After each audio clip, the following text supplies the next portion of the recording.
So my wife is really into this whole unboxing thing, and she subscribes to companies that provide boxes every quarter. She gets a bunch of stuff, clothes or jewelry or blankets or stuff she doesn't need, she wouldn't otherwise buy, but she gets them in these boxes every quarter. And I know on YouTube there's a lot of popular unboxing type of videos. So what I thought I'd do today is unbox an ERP implementation.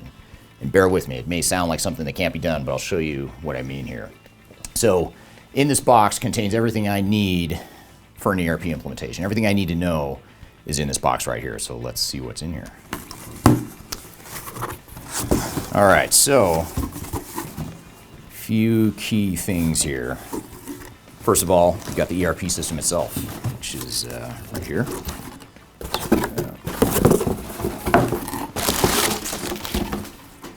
Yeah, it's an empty box because it's a cloud-based solution. So now we're going to have an ERP system that we can't really see, we can't install it.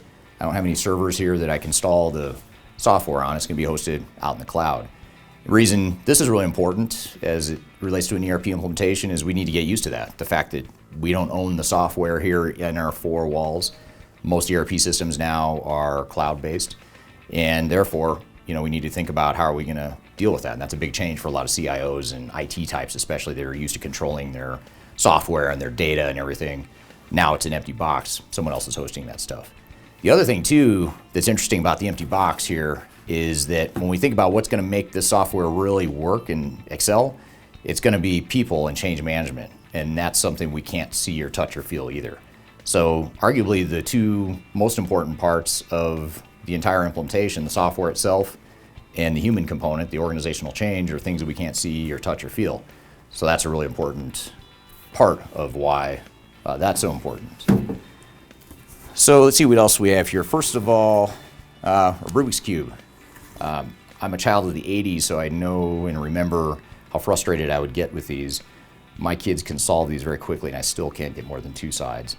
And I don't know that I ever will figure out how to solve it, but that's a lot like an ERP implementation. There's a lot of different pieces and moving parts that we've got to figure out and manage as part of our ERP implementation. So that's the Rubik's Cube here. I'll set this all out here.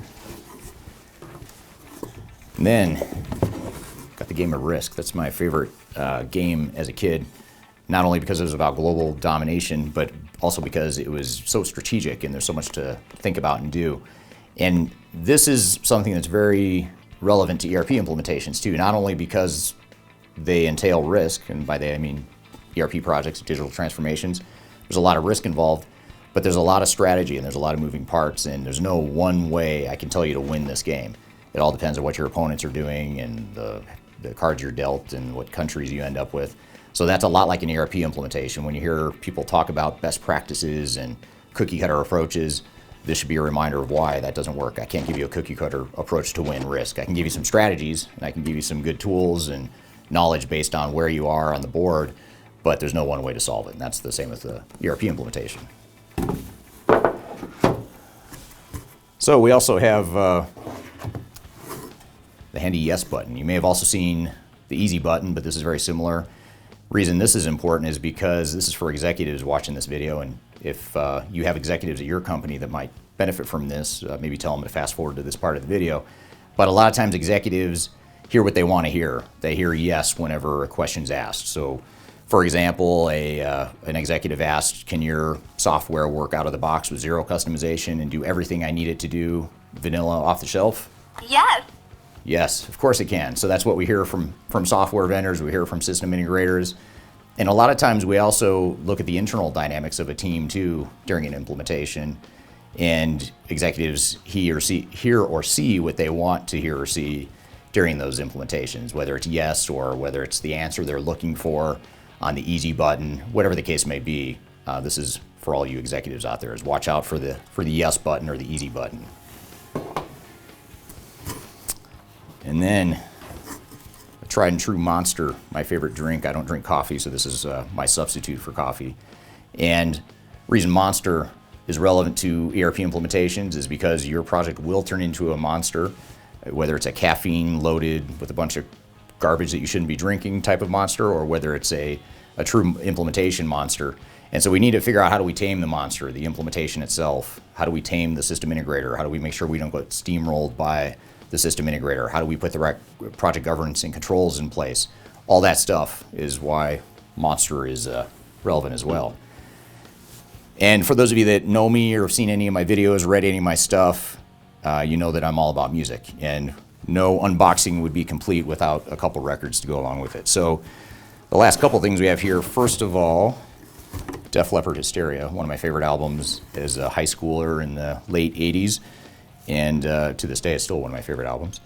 But the reason this is important, if you've read or watched my video about predictions for 2020, I talk about this album and I talk about the concept of hysteria, how there's a lot of confusion in the marketplace right now that you really need to be careful and understand to help navigate. So watch the hysteria, figure out how to manage the hysteria. Don't be fooled by this hysteria. That's the lesson here. And then finally, another classic rock favorite, Third Stage by Boston. This is the album that I named the company Third Stage Consulting after. And the reason this is important, not only because it's a great album, great band, a lot of good guitar stuff, that if you like rock and roll, it's a good album. But when you think about digital transformation, how do we get to the third stage of digital transformation? So stage 1 is failure, you never get the project off the ground. Stage 2 is moderate success. Stage 3 is overwhelming success. We got what we wanted. We didn't spend too much time and money on it, and we didn't fail along the way. Now, it's also a rocket analogy. You see a rocket here. Third stage is actually a reference to multi-stage rocket boosters.